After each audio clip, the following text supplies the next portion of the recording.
Apparently, former Congressman Allen West is not impressed with what the president said about health insurance being a right. He calls President Obama, quote, a very dangerous threat to the existence of America. Congressman West joins us. Nice to see you, sir. It's a pleasure. Now, you got one thing wrong. What's that? It's America is a constitutional republic. That was the entire sentence that I used. And that's a very important thing to understand because, first of all, we should not have a president that's demagoguing a entirely different group of people, the Republicans, to say that they want to actually hurt people just because they disagree with the policy. But when you have a president that is standing there saying that health care, health insurance is a right, when you go back and you read the Declaration of Independence, and I'm going to put on my little geeky political philosophy hat, Thomas Jefferson said that the unalienable rights that we have of life, liberty, and the pursuit of happiness as individuals, they come from the Creator. And that goes back to natural law theory. He said that specifically that they don't come from man, and man makes up government. Now, all of a sudden, if government believes that they're the ones that grant you your rights, government can also take those rights away, which is why Jefferson said a government that is big enough to give you everything that you want is also big enough to take it away. And think about this, Greta. The last time we had a president talk about the American people as individuals having a right to a certain thing, it was back in about 1978 when Jimmy Carter said that every American had a right to own a home, and that was the Community Reinvestment Act. And you fast forward 30 years later to 2008, we had this incredible financial meltdown based upon the mortgage industry and government getting involved in that industry. All right, let me ask you about sort of the tone or the temperature of your words. Sometimes I get going and say things that I want to sort of dial back later. You say that he's a dangerous threat to the existence of America. Is that just Congressman Allen West sort of getting on a roll, or is that genuinely what you believe, that he's a dangerous threat to the existence of America? And I say it as a constitutional republic, because once again... Tell me what you mean as a constitutional republic, because you have to look at the rule of law. You have to look at our founding documents. And when you have a president that is saying that, you know, a certain thing is a right that government is supposed to give to you, that goes against the founding premise of this country as well. You know, I quoted in that Facebook post the book by Montesquieu, The Spirit of the Laws, that talked about the separation of powers and checks and balances. The president should not be able to delay certain parts of law. He should not be able to push away certain mandates or this cap on the out-of-pocket expenses, because once a piece of legislation has passed through the House, has passed through the Senate, is signed into law by the president, you don't get to cherry pick it. And that's a threat to us as a constitutional republic when a president is starting to cherry pick law. Well, that seems to be going on, I mean, quite routinely. I mean, there have been a number of things that you talked about, the health care, and I'm going to be talking in a moment about all the delays that are coming up. But different things have been cherry picked. The employer mandate, that was put off for a year. The cap on how much people on out-of-pocket expenses, that has been postponed. That was given. But it's also, so there is some cherry picking going on. Is there anyone besides Congressman Allen West who is sort of, you know, is raising this issue? Well, I don't sit around worrying about what other people say. Well, yes, except if you're the only one, chances are nothing, you know, that it's not going to resonate if you're the only one. I think it's resonating because I'm sitting here talking to you about it. Well, there is indeed that too. You're right about that. And I think furthermore, you know, no one can say that this is not correct. What I just told you is enshrined in our Declaration about the unalienable rights of the individual. Those don't come from, you know, President Obama. When I talk about the spirit of the laws and the system of checks and balances and separation of powers, that's ingrained in our Constitution.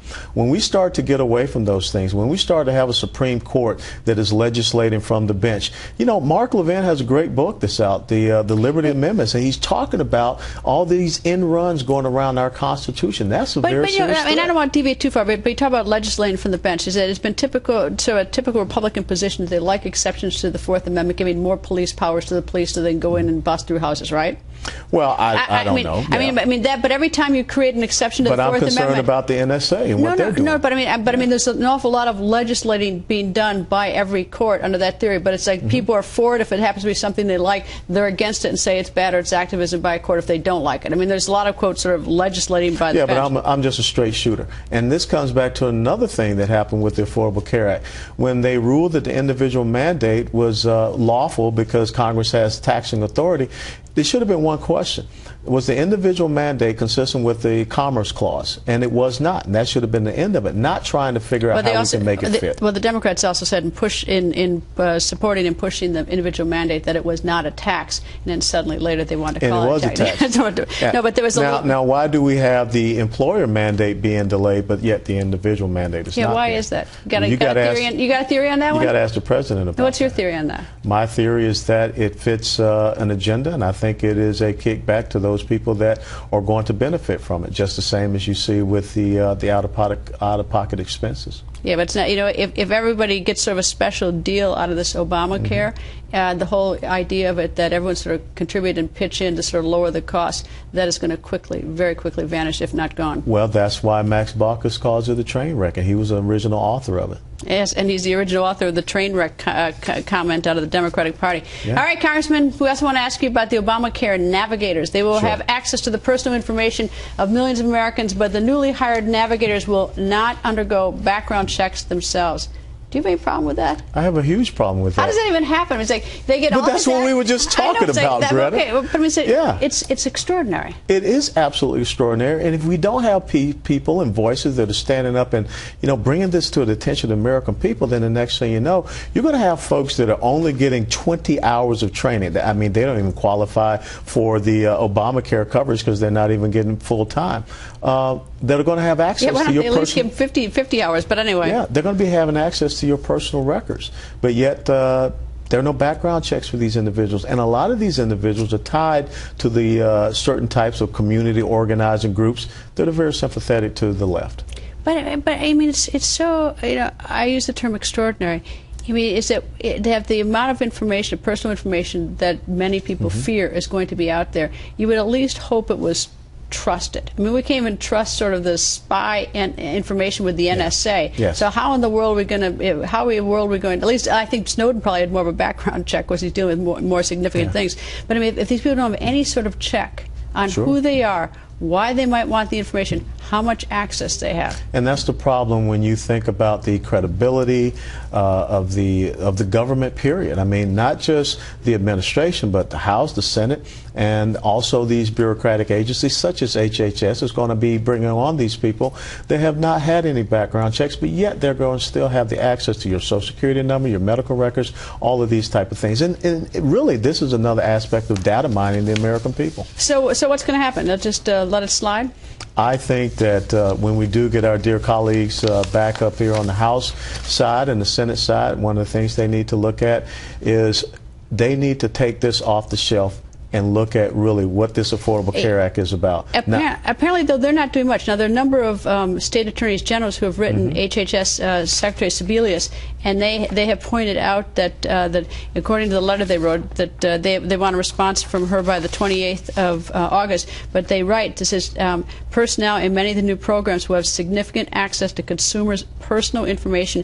Yes, HHS's relevance guidance lack clarity regarding privacy protection. And it goes on to say the rules over these navigators does not even require uniform criminal background or fingerprint checks before hiring personnel. Indeed, it does not state that any prior criminal acts are per se disqualifying. Well, I would say don't hold your breath to get a response back from Secretary Sebelius, because recently we found out that anywhere from about 50 to 56% Obamacare has missed many different deadlines already in the first 3 years. But this is something where the state's attorney generals, they're absolutely right. They should not allow these exchanges to get set up. They should not allow these navigators to start accessing American private records unless they get some answers back. We cannot allow people to have this type of access and they don't have background checks themselves. Any idea what information they're going to have access to? I mean, I've heard such a wide range of things. There's sort of, alarming the idea that they have access to personal information. But what, do you have any idea what this personal information is? Well, when you sign up for these exchanges, I mean, they've got to get your basic information, your Social Security information, your medical information, because that's part of the assessment to go into these exchanges.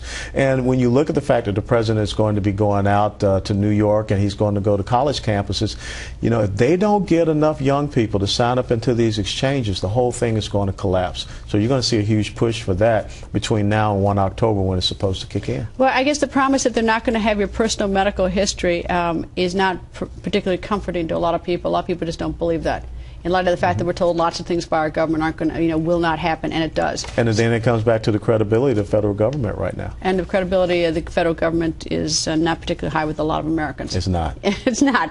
Congressman, always nice to see you, sir. Greta. Thank you.